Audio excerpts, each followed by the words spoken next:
Hello and welcome back to my YouTube channel. So आज हम लोग करने वाले हैं हमारा एम्प्लॉयबिलिटी स्किल्स का हमारे योगा का चैप्टर 5 जो कि हमारा लास्ट चैप्टर है। हाँ, ये लास्ट चैप्टर है आपका और ये बहुत छोटू सा चैप्टर है। हम लोग इसको फटाफट से ख़त्म कर लेंगे जिसका नाम है ग्रीन स्किल्स। तो बेटा इसमें ना आपको पूरा इन्वायरमेंट के बारे में बता रखा है कि कैसे हम लोगों ने हमारे इन्वायरमेंट को पूरा ऐसा ख़राब कर रखा है और ये सारी चीज़ें हम इसमें पढ़ेंगे। तो सबसे पहले तो मैं इसका इंट्रोडक्शन दे देती हूँ कि इसमें ना देखो, अब आपने हम लोगों की एक्टिविटीज़ से ना कितना ज़्यादा क्लाइमेट चेंज हो रहा है। कभी भी बारिश हो जाती है, कभी भी धूप बहुत ज़्यादा गर्मी पड़ने लग जाती है, कभी भी यार बहुत ज़्यादा ठंड पड़ने लग जाती है। तो ये क्या है? ये क्लाइमेट चेंज है और ये किस वजह से हो रहा है? हम लोगों की वजह से। हम लोगों ने इस इन्वायरमेंट को इतना पल्यूट, इतना मतलब इतना ज़्यादा हार्म किया है ना, तो ये उसी का रिजल्ट आ रहा है। ठीक है, तो ये हम उसी के बारे में पढ़ेंगे कि कैसे क्या क्या चेंजेस आए हैं और हमको वो चेंजेस कैसे अडॉप्ट करने हैं। ठीक है, और हम लोगों को हम क्या क्या स्ट्रैटेजीज हम लोग कर सकते हैं, क्या क्या एक्टिविटीज़ कर सकते हैं हमारे इन्वायरमेंट को प्रोटेक्ट करने के लिए। ठीक है, अब हम लोग आते हैं हमारा फर्स्ट टॉपिक जो है ग्रीन जॉब्स। तो बेटा ग्रीन जॉब्स क्या हैं? ग्रीन जॉब्स वो पोजीशंस हैं जो कि हमारे इन्वायरमेंट को प्रोटेक्ट करने में कंट्रीब्यूट करती है, हेल्प करती है। ठीक है, और हमारे जो इन्वायरमेंटल सस्टेनेबिलिटी है ना, सस्टेनेबिलिटी यानी सस्टेनेबल मतलब क्या होता है ना कि रिसोर्सेज को इस तरीके से यूज़ करो कि आगे फ्यूचर जनरेशन भी यूज़ कर पाए, है ना, without compromising the future generation, है ना। उन लोगों को भी, मतलब उन लोगों के लिए भी कुछ बचे। तुम इतना एक्सप्लॉइट कर दोगे कि आगे वाले जनरेशन के लिए कुछ बच ही नहीं पाएगा, राइट। तो इसमें सस्टेनेबल का मतलब वो होता है। ठीक है हाँ, तो ग्रीन जॉब्स का बेसिक यही मतलब है कि वो पोजीशन जो इन्वायरमेंट को प्रोटेक्ट करने का काम करती है, उसको रीस्टोर करने का काम करती है। ठीक है, bye supporting sustainable production and consumption practices. ठीक है, फिर अब हमारा आता है कि ग्रीन कॉलर वर्कर्स। अब देखो, ग्रीन कॉलर वर्कर्स कौन होते हैं? ये वो वर्कर्स होते हैं जो कि बोल सकते हैं जैसे कि वो होते हैं solar energy engineer, environment consultant, organic farmer. तो ये लोग क्या है ना, इनडायरेक्टली और डायरेक्टली अपने इन्वायरमेंट को प्रोटेक्ट कर रहे हैं ना। इनका बहुत ज़्यादा कंट्रीब्यूशन है अपना इन्वायरमेंट को प्रोटेक्ट करने के लिए। तो ग्रीन कॉलर वर्कर्स वही होते हैं जो वो सारी एक्टिविटीज़ करते हैं जिससे हमारे इन्वायरमेंट को हार्म ना हो और वो प्रोटेक्टेड रहे। ठीक है, तो जो हमारी गवर्नमेंट एंड प्राइवेट एंटिटीज़ है ना, जैसे कि Indian ministry of skill development है, उन्होंने ये ग्रीन जॉब को ग्रोथ दिया। उन्होंने इनिशिएटिव लिया था और रिन्यूएबल एनर्जी और energy efficiency and waste management, इन सबको उन्होंने प्रमोट किया था। ठीक है, जिससे क्या हुआ, हमारे इन्वायरमेंट में बहुत सारा एम्प्लॉयमेंट अपॉर्चुनिटीज़ भी आई, है ना, और इको फ्रेंडली चीज़ें, मटेरियल थोड़ा यूज़ हुआ। ठीक है, फिर अब आता है हमारा बेनिफिट्स क्या है ग्रीन जॉब्स के। तो देखो बेनिफिट्स क्या है ना बेटा, सबसे पहला कि ये क्या करता है, रेड्यूस करता है ग्रीन हाउस गैस इमिशंस। अब ये क्या होती है? देखो ये है ना, जैसे like gases like carbon dioxide, methane, chlorofluorocarbon. तो ये हमारी अर्थ पे इतना ज़्यादा बढ़ गया है ना, तो इससे क्या हो रहा है ना, ये सारी गैसेस हमारी अर्थ पर बहुत ज़्यादा टेम्परेचर हाई कर रही है, बहुत ज़्यादा हीट प्रोड्यूस कर रही है। ठीक है, जिससे क्या हो रहा है, ग्लोबल वार्मिंग हो रही है ना। तो ये बहुत ज़्यादा हार्म कर रही है हमारी अर्थ को। फिर आता है हमारा कंट्रोल वेस्ट एंड पॉल्यूशन। तो नहीं सॉरी, पहले हम लोग उसको बता देते हैं। तो ये क्या करेगा, ये सारी गैसेस को हटा देगा, है ना। ग्रीन जॉब्स क्या करेगा, ये सारी गैसेस को कम कर देगा। हटाना तो पॉसिबल नहीं, लेकिन कम कर देगा।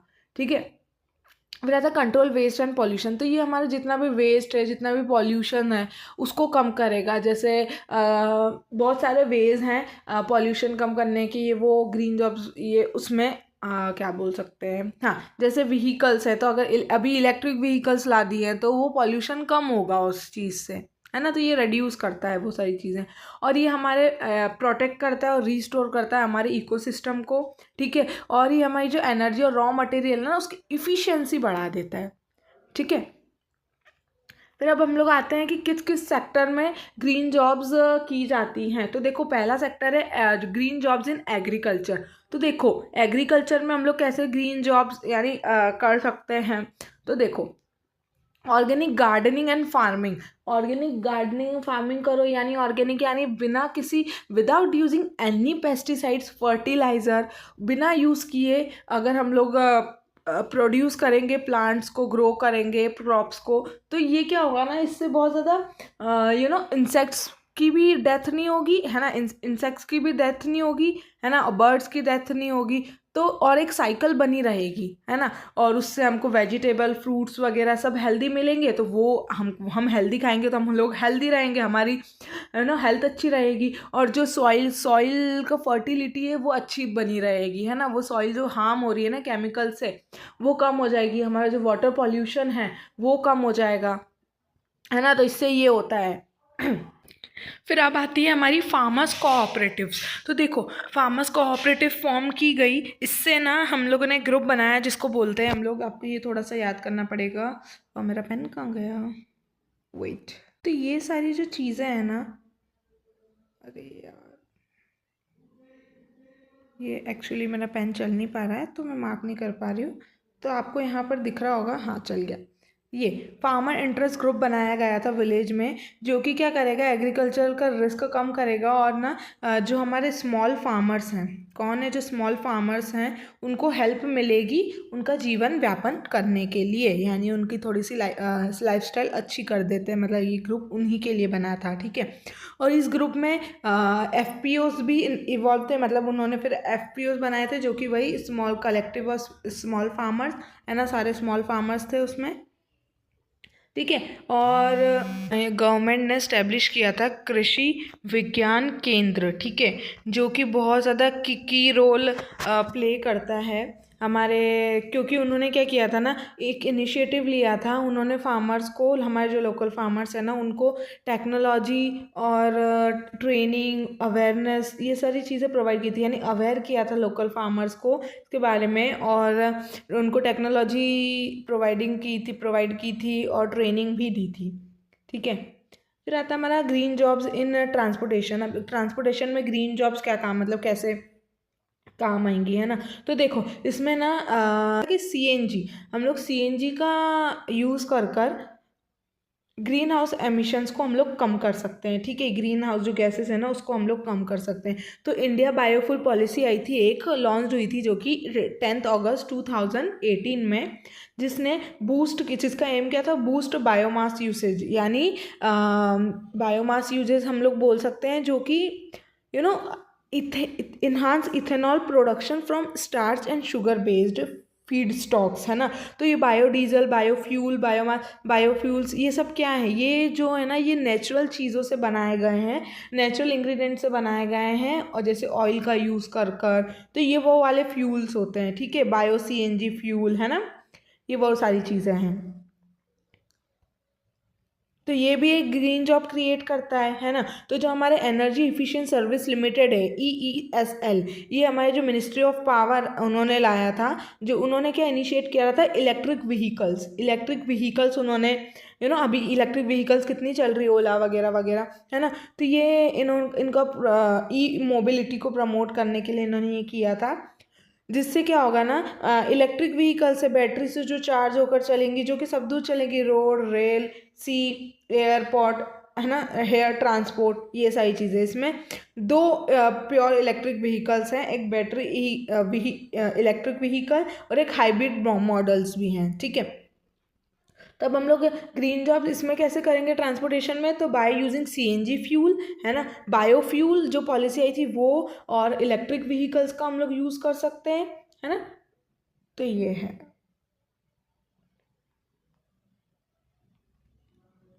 फिर आता है green jobs in water conservation. अब वाटर कंजर्वेशन में कैसे, तो देखो वाटर हार्वेस्टिंग करो, ठीक है, there are green jobs in water harvesting, यानी जो आपने कंजर्वेशन, जो आपकी छत पर, टेरेस पे जो पानी बचता है ना, मतलब जैसे पानी आया तो रेन वाटर का जो पानी होता है, तो उससे हम लोग हार्वेस्टिंग कर सकते हैं। हम लोग उस रेन वाटर को कलेक्ट कर सकते हैं हमारे बड़े बड़े टैंक्स में, और हम लोग उसको फर्दर यूज़ कर सकते हैं। तो इससे क्या होगा, हम लोग हमारा जो वाटर है वो सेव कर रहे हैं और फर्दर यूज़ कर रहे हैं, तो इससे ज़्यादा वाटर का वेस्टेज नहीं होगा। और ये हमारी वाटर टेबल है, वाटर साइकिल है, उसको इंक्रीज करता है, ठीक है। और instead of using electric pump, है ना, इलेक्ट्रिक रन पंप्स, हम लोगों को हैंड पंप यूज़ करना चाहिए। आप लोगों ने गांव में देखा होगा, क्योंकि मैं गांव की हूँ ना, तो मतलब गांव से ही हूँ, तो मुझे पता है कि हैंडपम्प क्या होता है। आई डोंट नो, आप लोगों को पता ही नहीं, आई थिंक सबको पता होगा कि वो हैंडपम्प होता है जिसमें से हम लोग ऐसे ऊपर नीचे करते तो वो पानी निकलता है, फिर हम लोग मतलब गांव के लोग कैसे उसमें भरने जाते थे। तो ये सजेस्ट किया है कि इसको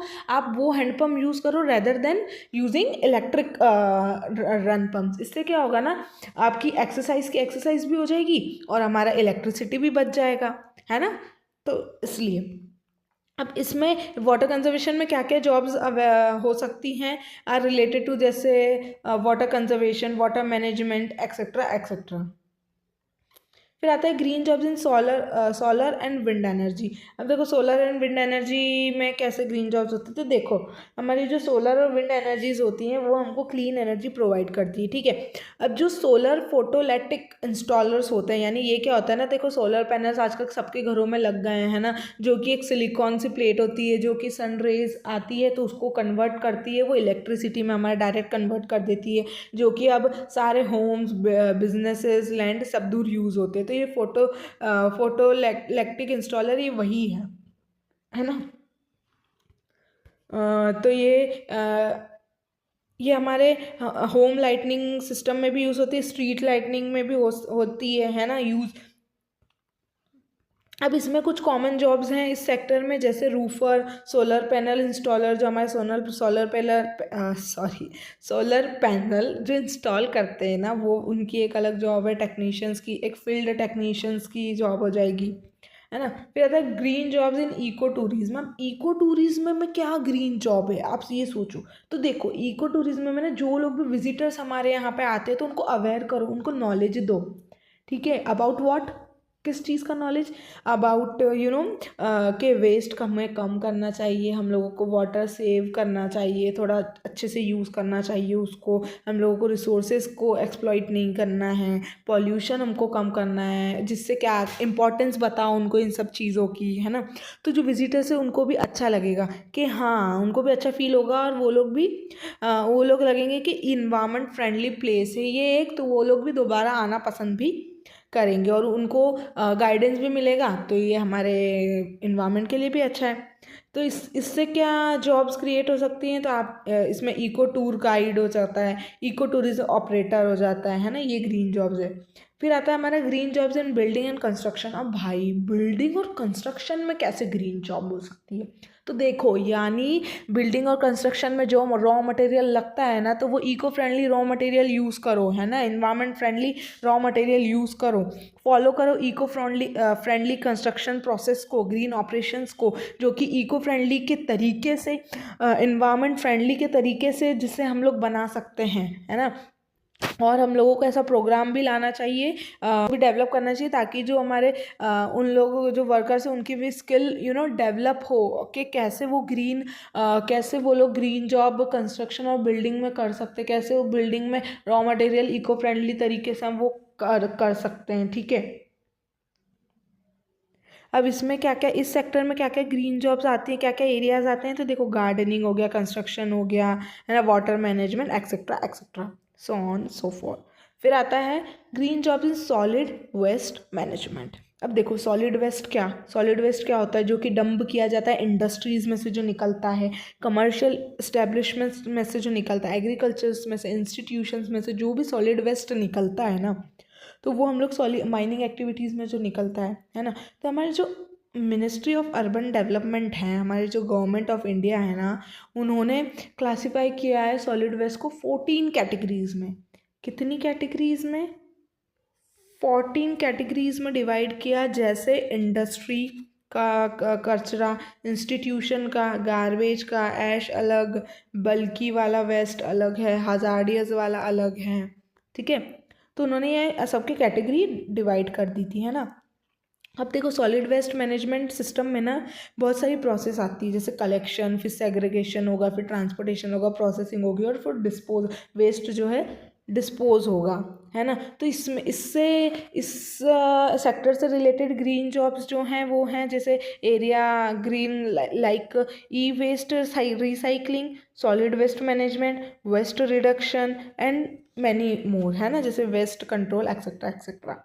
फिर आता है हमारा ग्रीन जॉब्स इन एप्रोप्रिएट टेक्नोलॉजीज। अब ग्रीन जॉब्स अब देखो एप्रोप्रिएट टेक्नोलॉजी समझते हैं। तो एप्रोप्रिएट टेक्नोलॉजी है ना, वो एक स्मॉल स्केल टेक्नोलॉजी है जो कि इन्वायरमेंट फ्रेंडली होती है ना, और लोकल नीड्स के लिए वो सूटेबल है, ठीक है।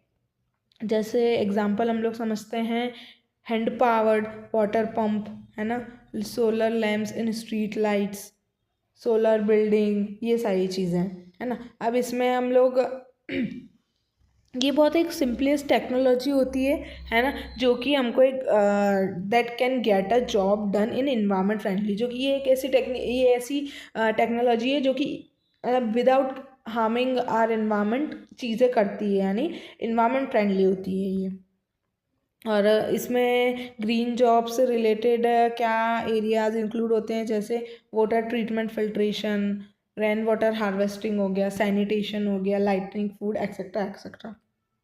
फिर आता है हमारा इंपॉर्टेंस ऑफ ग्रीन जॉब। अब ग्रीन जॉब्स का क्या इंपॉर्टेंस है, ठीक है, हम लोगों ने ये जान लिया कि ग्रीन जॉब्स क्या होती हैं, ठीक है, बट उसका क्या इंपॉर्टेंस है ये हम लोगों को नहीं पता ना। अगर हम लोग सबको पता चलेगा, अवेयर हो जाएंगे कि भाई क्या इंपॉर्टेंस है, तो शायद हम लोग हमारे इन्वायरमेंट को प्रोटेक्ट करने के लिए कुछ इनिशिएटिव लें।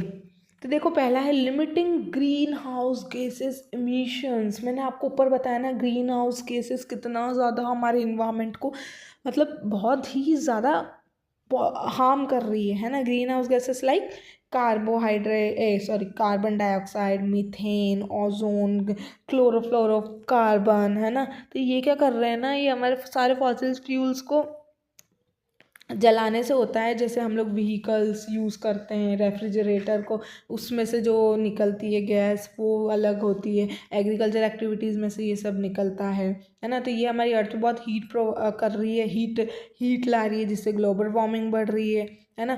तो हम to reduce the emission of green house gases ना, तो पीपल वर्क कर रहे हैं टू रेड्यूस जो फॉसिल फ्यूल्स हैं उसको कम यूज़ करने का ट्राई कर रहे हैं, और कुछ ऐसे चीज़ें ला रहे हैं जिससे ऐसा फ्यूल लाए हैं जिससे हमारा पॉल्यूशन कम हो, है ना। जैसे सीएनजी, हम लोगों को सीएनजी फ्यूल्स का यूज़ करना चाहिए। फिर आता है मिनिमाइजिंग वेस्ट एंड पॉल्यूशन। सबसे बड़ी बात भाई ये क्या करता है ना, अगर हम लोग ग्रीन जॉब्स कर रहे हैं तो पॉल्यूशन भी कम करेगा और वाटर वेस्ट भी कम करेगा। देखो instead of only thinking about how to recycle और रीयूज़, अब हम लोग सोचते रहते कैसे रिसाइकलिंग होगा, कैसे रीयूज़ करेगा। भाई इम्प्लीमेंट करो ना, सॉल्यूशन निकालो कि कैसे हम लोग रिड्यूस करेंगे। तो देखो इसमें ना कौन हेल्प कर रहा है, हमारी जो वेस्ट मैनेजमेंट में इन्वॉल्व है, this will help in waste management, है ना। जैसे अब कुछ वेज है वेस्ट मैनेजमेंट करने के कि हम लोग कैसे वेस्ट को और इन सबको मैनेज कर पाएंगे, कैसे कम कर पाएंगे। तो पहला है रीयूजिंग स्क्रैप मटेरियल, यानी for an example paper mills में जो पेपर्स होते हैं, जो डैमेज रोल्स उसमें से निकलते हैं, तो उन डैमेज रोल्स को हम लोग फेंकेंगे नहीं, उसको हम लोग फर्दर जो बिगनिंग में प्रोसेस होती है ना उसमें यूज़ कर लेंगे, तो हमारा कम वेस्ट निकलेगा। तो हम लोगों को कम डंप करना पड़ेगा, है ना, कम वेस्ट निकलेगा, तो वो यूज़ में आ गया ना। तो ये होते हैं स्क्रैप मटेरियल्स, यानी जो बचा कुचा मटेरियल होता है ना, वो जो डैमेज मटेरियल, उससे भी हम लोग कैसे उसको यूज़ कर सकते हैं और न्यू प्रोडक्ट बना सकते हैं। फिर आता है इंश्योरिंग क्वालिटी कंट्रोल। अब देखो हमेशा क्वालिटी जो है वो अच्छी होनी चाहिए हर एक चीज़ की, हर एक प्रोडक्ट की, क्योंकि ना अगर क्वालिटी अच्छी होगी ना तो कम रिजेक्ट होंगे हमारे प्रोडक्ट, वो कम रिजेक्ट होंगे तो वो कस्टमर खरीदेंगे, उनके यूज़ में आ जाएंगे, और कम रिजेक्ट हुए तो वो डंप भी नहीं होंगे, तो वेस्ट नहीं निकलेगा, है ना। फिर आता है वेस्ट एक्सचेंज। और वेस्ट एक्सचेंज क्या होता है ना बेटा, कि आपने जैसे सपोज आपने प्रोडक्ट बनाया है ना, तो उसका जो वेस्ट निकला, तो उस वेस्ट को आपने किसी दूसरे प्रोडक्ट में काम ले लिया एज अ रॉ मटेरियल, यानी आपने रीयूज़ कर लिया ना उसको, तो वो कम वेस्ट करा उसने निकाला, ये क्या करेगा, फिर वेस्ट कम कर देगा। फिर आता है मैनेजिंग ई वेस्ट। अब देखो सबसे बड़ा मुद्दा ई वेस्ट, जो हम लोग लैपटॉप्स, मोबाइल फ़ोन्स, ये हम लोग यूज़ तो कर रहे हैं, लेकिन हमको हम लोगों ने ये नहीं सोचा कि जब ये ख़राब हो जाते हैं old old mobile phones, laptop, televisions, तो इनको कैसे हम लोग डंप करें, मतलब कैसे इसको हम लोग हटाएं पूरा, कैसे इस वेस्ट को मैनेज करेंगे। तो ये बहुत इम्पॉर्टेंट है कि प्लान करना कि इसको कैसे रिसाइकलिंग ई वेस्ट कैसा होता है, एक बार सर्च करना रिसाइकलिंग ई वेस्ट कैसा ये लोग करते हैं, ठीक है। और बहुत ज़्यादा हार्म होता है क्योंकि ये सब क्या क्या चीज़ों से बने हैं, इन लोगों को हम लोग कैसे हटाएंगे इन वेस्ट को। फिर आता है use of eco friendly material, यानी इको फ्रेंडली मटेरियल्स का यूज़ करो हर चीज़ में। जैसे साइंटिस्ट ने बोला, डिस्कवर करी बहुत सारी इको फ्रेंडली चीज़ें, जैसे आप बनाना लीफ, पेपर प्लांट, ये सब इजीली डिस्पोजेबल है, तो आप वो लो ना, आप काय को ये प्लेट और ये सब लेते हो, है ना। तो ऐसा बोला गया है, बट इनिशिएटिव जब सब लेंगे ना तभी होगा, ठीक है। फिर आता है प्रोटेक्टिंग एंड रीस्टोरिंग इकोसिस्टम। अब देखो, इकोसिस्टम में दोनों कम्युनिटी, लिविंग बीइंग भी रहते हैं, नॉन लिविंग बीइंग्स भी रहते हैं, ठीक है ना। और वो दोनों एक दूसरे को सपोर्ट करते हैं, इंटरेक्ट करते हैं, और एक दूसरे को सपोर्ट ही कर रहे हैं ना हम लोग, कोई नॉन लिविंग थिंग्स और लिविंग थिंग्स, है ना। तो एक परफेक्ट बैलेंस जब होगा ना तभी हमारी स्पीसीज हैं और जो हम हैं वो अच्छे से सर्वाइव कर पाएंगे, ठीक है। ये जो एक्सेस फेलिंग ऑफ ट्रीज, जो ट्रीज जो हम लोग कट करते जा रहे हैं बहुत ज़्यादा, तो ये बहुत ज़्यादा डिस्ट्रैक्शंस क्रिएट कर रहा है हमारे इकोसिस्टम में। और ये बहुत ज़्यादा क्या कर रहा है, क्लाइमेट चेंज ला रहा है। हम लोग जितने पेड़ कट कर रहे हैं उससे क्लाइमेट चेंज हो रहा है और नेचुरल डिज़ास्टर्स हो रहा है। और ये बहुत डिफ़िकल्ट हो रहा है ह्यूमंस के लिए और नॉन लिविंग ह्यूमंस के लिए और एनिमल्स के लिए सर्वाइव करना ऐसे इन्वायरमेंट में, ठीक है। लेकिन पीपल वर्क कर रहे हैं, है ना, कि वो कैसे अपने इकोसिस्टम को रीस्टोर कर सकते हैं, नेचुरल सॉल्यूशन क्या निकाल सकते हैं, है ना। जो फॉरेस्ट, जो वेजिटेशंस हैं उनको कैसे, तो हम कैसे करेंगे कि फॉरेस्ट को कम कटिंग की जा रही है ना, जो और ज़्यादा प्लांटिंग करना चाहिए, है ना। उससे हम लोग ये कर सकते हैं। हमारी जो सॉइल हेल्थ है उस पर इन्वेस्ट करना चाहिए, है ना। तो ये क्या होगा ना, ये हमारा कंट्रोल करेगा ग्रीन हाउस गैसेस को, तो हमारा इन्वायरमेंट थोड़ा सही हो पाएगा, ठीक है। फिर आता है adapting to the effect of climate change. अब देखो, जो क्लाइमेट चेंज आ रहा है ना, तो उन चेंजेस को हम लोगों को अडेप्ट करना पड़ेगा, है ना। क्योंकि जो डैमेज है वो बहुत ज़्यादा हो चुका है, हम लोग ऑलरेडी बहुत ज़्यादा डैमेज कर चुके हैं। जितने हम लोगों ने ट्रीज़ काटे हैं, जितना एग्रीकल्चर से हमारा जो लैंड है वो हो जाता है, चलो एग्रीकल्चर तो हमको करना ही पड़ता है, नहीं तो हम लोग खाएंगे कहाँ से, ठीक है। लेकिन जितना हम लोग ट्रीज़ काट रहे हैं, उगा ही नहीं रहे दूसरे ट्रीज़, तो ये बहुत ज़्यादा चेंजेस लेके आया है क्लाइमेटिक चेंज में। तो हमको क्लाइमेट में बहुत ज़्यादा चेंजेस लेके आया है, तो हम लोगों को इस इन्वायरमेंट में, ऐसे क्लाइमेट में सर्वाइव करना पड़ेगा। तो हम लोगों को इस चीज़ का अडेप्ट करना पड़ेगा। बहुत सारे लोग बहुत ज़्यादा वेज निकाल रहे हैं कि हम लोग न्यू क्लाइमेट चेंज कंडीशन में कैसे रह सकते हैं, है ना। और ये हम लोगों को करना पड़ेगा, हम लोगों को कुछ वे निकालना पड़ेगा इस न्यू क्लाइमेट चेंज कंडीशंस में सर्वाइव करने का। जैसे फॉर एग्जांपल, अगर वेदर ने फॉरकास्ट किया है कि इस साल बारिश कम होगी, तो जो फार्मर्स हैं उनको कैसी क्रॉप्स ग्रो करनी है जो ड्रॉट एरिया, जो सूखे एरिया में भी सर्वाइव कर पाए, ग्रो हो पाए, ठीक है, अंडरस्टूड। फिर जो हमारी गवर्नमेंट ऑफ इंडिया है ना, उन्होंने लॉन्च किया था एक national action plan on climate change, जिसका नाम है NAPCC। ये याद करना है ना बच्चों, कभी आ जाए एग्जाम में, जो कि 2008 में किया गया था जून में। इसमें एड्रेस किया गया था हमारे क्लाइमेट चेंज को बाय 8 मिशंस बनाए गए थे, ठीक है। इसके बारे में क्लाइमेट चेंज पे 8 मिशंस बनाए गए थे। वो मिशंस किस किस चीज़ पे फोकस कर रहे थे, जैसे सोलर एनर्जी, हैबिटेट, वाटर, हम हिमालय के ecosystem, forestry, agriculture and many मोर, ठीक है। तो ये प्लान का क्या एम था कि ये ग्रीन हाउस गैसेस को हटाना है, हटा तो पूरा नहीं सकते लेकिन कम करना है ना। और इसका ये भी एम था कि हम लोगों को ये जो इम्पैक्ट आया है ना, क्लाइमेट चेंज हुआ है, तो उस पर हम लोगों को क्या करना है, अडॉप्ट करना है चीज़ों को, सारी कंडीशंस को, ठीक है। ये जो क्लाइमेट चेंज आया है इससे हमारे किस किस चीज़ों को इम्पैक्ट हुआ है, हमारे इन्वायरमेंट को, हमारे फॉरेस्ट को, हमारे वाटर रिसोर्सेज, एग्रीकल्चर, सब पर इफेक्ट पड़ा है, ठीक है। तो हम लोगों को बहुत सारे वेज निकालने हैं इस नए क्लाइमेट चेंज को में सर्वाइव करने के लिए, क्योंकि बहुत ज़्यादा ही डैमेज हो चुका है ना, तो पूरा रिकवर तो होना मुश्किल है। तो इसलिए हम और ज़्यादा से ज़्यादा हमको ट्रीज़ लगाने चाहिए, प्लांट कम कट करने चाहिए, राइट। तो यहीं पे आपका चैप्टर ख़त्म हो जाता है, ठीक है। यहाँ पर आपका चैप्टर ख़त्म हो गया है, तो मेरी तरफ से आपका सिलेबस कंप्लीट हो गया है, राइट। अब जो ये सीरीज़ चलते जा रही है ना, तो आज आपका लास्ट चैप्टर था, तो जो फिनिश हो गया। अब हम लोग फर्दर कहाँ पे जाएंगे, हम लोग फर्दर आपके जो PYQs हैं, नोट्स हैं, वो बोल सकते हैं हम लोग, सैम्पल पेपर हैं, वो लोग हम लोग करवाएंगे। अभी तो बहुत सारी चीज़ें आना बाकी है बच्चा लोग, आप बस अभी सिलेबस कंप्लीट कराया ना आपका। अब हम लोग क्या पे जाएंगे, क्विक हम लोग सैम्पल पेपर करेंगे, हम लोग इंपॉर्टेंट क्वेश्चंस देखेंगे, इंपॉर्टेंट टॉपिक्स देखेंगे, हम लोग PYQs देखेंगे, राइट।